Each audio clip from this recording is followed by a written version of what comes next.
lagi menurut undang-undang setengah tahun lagi.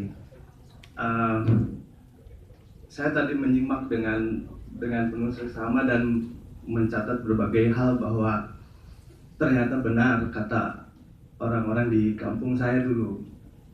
Itu sawah, ini ada selokan. Lalu ada cukang, itu cukang tuh jembatan kecil, Pak. Orang dulu kalau udah nyebrang, yang dia lakukan pertama kali adalah balik kanan dulu rintangan. Dan bagi saya diskusi seperti ini dibutuhkan oleh saya sendiri dan mungkin banyak orang di luar sana yang belum tentu mengerti dan terpapar tentang isu ketahanan nasional. Saya ketua yayasan dan kami punya sekolah SMK Bakti Karya Parigi namanya. Siswa kami itu sekarang sudah dari 24 suku budaya dari 20 provinsi di Indonesia. Kami sudah meluluskan kemarin 6 provinsi. Penyelenggaraan pembiayaannya itu dari tiket pesawat, makan minum, asrama, biaya sekolah sampai lulus tidak bayar sama sekali. Karena kami ingin membuktikan lembaga pendidikan yang berkualitas itu nggak harus mahal dan pada akhirnya jadi diskriminatif. Kami memegang penuh amanat dari Undang-Undang Sisdiknas nomor bab 3 pasal 4 tentang prinsip penyelenggaraan pendidikan. Di Indonesia hampir semua sekolah itu terbelenggu oleh sistem yang dibuat pemerintah sendiri. Terakhir kemarin sistem yang paling membelenggu dan ini menyentuh kayak memukul saya itu kemarin sistem zonasi. Kami sejak 2016 bikin namanya kelas multikultural, Pak. Jadi siswa bagaimana caranya tersambung satu sama lain.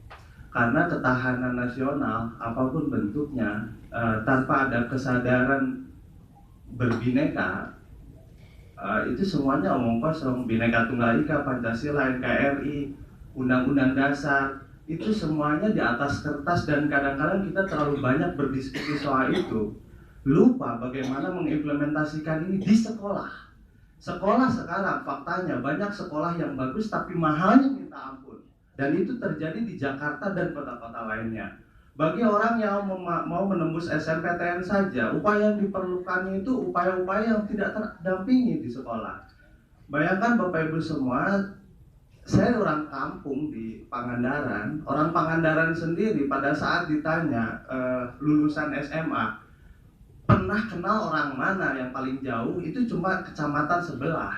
Sama Cilacap saja nggak kenal, karena sejak SD sampai perguruan tinggi, sampai SMA itu sistem rayon bekerja. Makanya kemarin sangat dipukul sekali dengan sistem zonasi itu. Membuat orang Pangandaran itu nggak punya relasi dengan orang Cilacap yang wayang golek, wayang kulit, bahasa Sunda, bahasa Jawa gitu.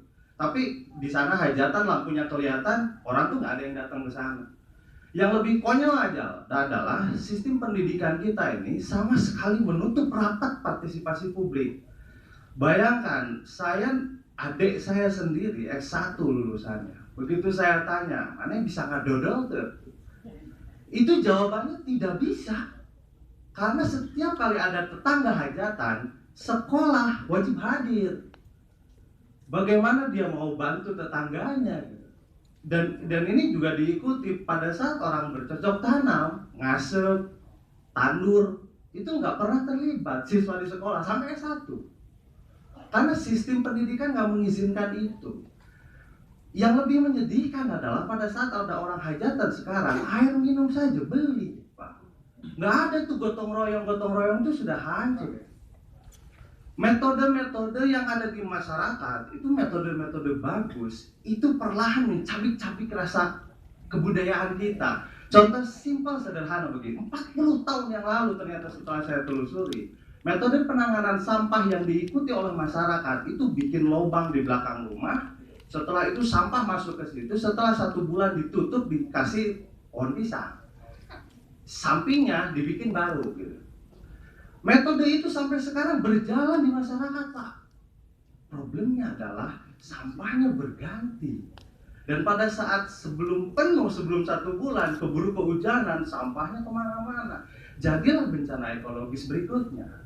Artinya apa? Di sini pendidikan bahkan tidak bisa meramalkan, tidak bisa mempraktikkan konsep ekologis gitu. Lalu kalau kita terus-menerus bicara soal ketahanan nasional, budayanya ditinggalkan, kita ngomong apa? Semua orang berharap pergi ke kota, kotanya tenggelam. Tahun 2018 di Pangandaran 2.200 lulusan siswa SMK. 1%, di bawah 1% SNMPTN yang kuliah di bawah 10%. Tidak ada pabrik baru, tidak ada penerimaan pekerja di atas 5 orang. Akhirnya 90% nganggur. Dan pergaulannya terbatas hanya di warga Pangandaran itu saja. Dari 1.340 suku, dia cuma kenal orang Pangandaran doang. Dan ia adalah calon masyarakat Indonesia yang pada saat terkena informasi-informasi yang bahkan algoritma aja nggak mengerti, isu-isu keberagaman itu hilang, diganti dengan isu-isu yang mengemuka, konflik, apalagi efek Pilpres kemarin. Isu algoritma kan gini Pak, kalau kita benci sama seseorang tapi kita tetap lihat itu akan bekerja, dia konten serupa akan datang terus-menerus gitu. Bagaimana bisa konstruksi bangsa Indonesia ini diisi oleh kegagalan sistem pendidikan sendiri? Begitu kita kampanyekan sekolah harus melibatkan publik sebanyak-banyaknya, respon dari orang-orang yang mengerti atau akademisi atau memang bahkan dari kementerian sendiri, negara hadir di sekolah hanya lewat pengawas Pak, 2 minggu sekali datang ke sekolah. Sisanya ujian nasional, sisanya lagi diundang, nunggu undangan pada saat samen. Itu partisipasi negara ke sekolah.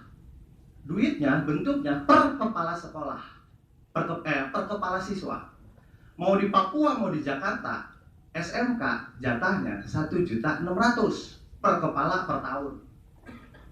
Bagaimana kita mau ngomongin soal kemandirian dan lain sebagainya, sekolah di ujung sana sama di Jakarta, perolehannya berdasarkan kepala siswa. Ini gila-gilaan yang saya aja pakai asumsi aja kita lah. Pakai asumsi saya gagal menafsir ini. Jadi saya sudah diberi kesempatan tadi, terima kasih banyak Pak. Kami nggak hanya sekolah di sana, jadi ruang kelasnya itu ada di teman-teman belajar itu di samping-samping rumah warga. Kami bikin kampung Nusantara. Sukunya orang Sunda rata-rata, yang dulu benci banget sama orang Kristen. Dan paling anti kalau ngomongin Hindu. Karena Hindu tuh kafir. Rekonsiliasi sejak ada kasus 96 di Tasik nggak pernah terjadi di Pangandaran. Makanya orang di sana tuh benci orang Cina turunan. Setelah dibikin kampung Nusantara, jadi kalau ke sana Pak, 5 rumah Papua, 5 rumah Sulawesi, 5 rumah Kalimantan itu di mural, di gambar-gambar itu udah ada 33 rumah sekarang. Lalu kegiatan budayanya dihidupkan di sana. Orang Maluku yang tadinya benci banget sama orang Kristen selama 1 bulan, sekarang udah lulus orangnya, baru bisa menyadari kalau ternyata orang Kristen itu bukan musuh kita. Yang jadi musuh kita adalah kekelaman masa lalu yang gak selesai. Dia gak ngalamin konflik di Ambon yang menewaskan 5.000 orang lebih. Tetapi cerita-cerita itu menghantui seperti halnya orang Pangandaran dihantui kasus di Tasikmalaya ketika toko Cina sama gereja dibakar. Nah, upaya-upaya seperti itu saya pikir yang perlu sekarang didorong, digelontorkan. Di satu sisi, perubahan terkait dengan konstitusi itu jadi concern sendiri para ahli. Tetapi menihilkan kinerja teman-teman di lapangan, di daerah, dan seakan-akan kita nggak punya waktu untuk menyambangi daerah atau menyambangi sekolah terdekat rumah kita, itu bagi saya itu pengkhianatan dalam peradaban sendiri. Kebudayaan tidak disusun berdasarkan apa konstitusinya saja, tapi kebudayaan ini holistik. Kami pun di pendidikan, kalau Kunchoroning kita bilang cuma 1 dari 7 elemen kebudayaan atau unsur kebudayaan. Pendidikan itu kecil, tapi begitu ini salah kaprah dampaknya. Yang tadi disampaikan Pak Putu, yang tadi disampaikan Pak Kiki, dan disampaikan pembicara-pembicara lain soal kebinekaan. Hanya kalangan elit, kalau di sini penyelenggaranya keluarga FKPPI masuk akal karena polisi sama militer dari zaman dahulu pendidikannya sudah multikultur. Seperti hanya pesantren sudah multikultur, tapi pesantren minus agama, makanya tembok agama ditinggi-tinggiin tuh. Begitu ada yang lolos, jadi aktivis yang sangat moderat. Berterima kasih juga sama mereka gitu. Nah, tapi militer sama polisi ini penyelenggara negara. Masyarakat luasnya ini nggak pernah ketemu orang Pangandaran ketemu orang Papua. Itu tuh seperti lihat apa gitu. Kalau bule banyak Pak, karena Pangandaran banyak bule, biasanya lewat naik motor gitu, nggak kayak ini, coba pakai bikini doang. Itu biasa tuh, orang Pangandaran tuh lihat gitu. Tapi begitu orang lihat orang Papua, pertama kali saya bawa orang Papua itu tahun 2015, orang tuh melotot. Jangankan ngebayangkan baju adatnya, pasti di pikirannya dia udah keterbelakangan lah, apa sampai kafir masuk neraka. Begitu datang Papua pertama kali, siswa itu ngantri pas 17 Agustusan seharian dia berfoto sama warga. Saya kasihan juga sama dia. Itu berarti bukti bahwa negara ini gagal melakukan cross culture semacam ini. Makanya saya berharap semoga nih suatu saat kami udah punya rencana jangka panjang. Kalau satu kabupaten ada satu sekolah saja.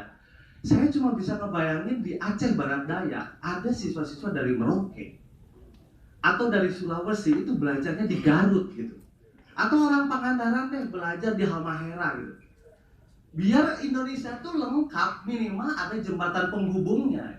Kalau misalnya sistem pendidikan nggak bisa diubah semua, karena mengubah 130.000 sekolah, jangan 130.000 sekolah, 14.000 SMK deh Pak Bu, yang harus kerjasama dengan dunia usaha, dengan dunia industri. Kepala sekolah sama humasnya sarjana pendidikan, gak ngerti industri, itu kan liar gitu. Orang Pangandaran mah liar gitu. Nah, kita berharap ada jembatan-jembatan itu, dan lewat forum ini mungkin suatu saat Bapak Ibu semuanya butuh energi baru untuk dilihat, dan ketika pohon-pohon kelapa tinggi-tinggi itu masih bisa kita saksikan, saya undang semuanya datang ke Pangandaran. Terima kasih.